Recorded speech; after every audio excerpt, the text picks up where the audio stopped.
ce que même tu donnes comme conseil aux autres, si tu ne pratiquais que le tiers, ton niveau spirituel que tu as serait plus élevé.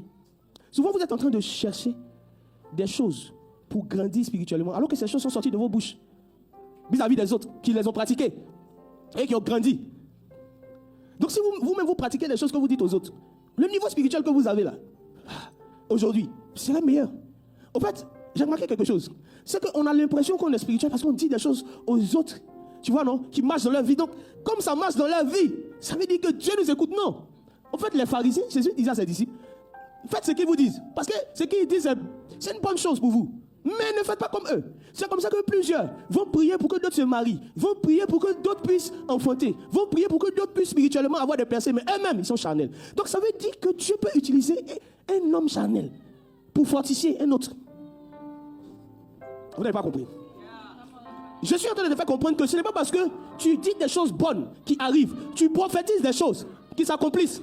Je suis en train de te faire comprendre que ce n'est pas parce que tu fais ça, ce n'est pas parce que tu fais ça que ça veut dire que tu es spirituel.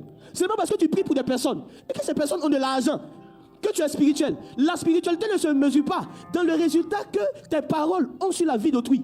La spiritualité et la maturité se mesurent dans le fait que ces paroles ont un résultat sur toi-même ta propre vie.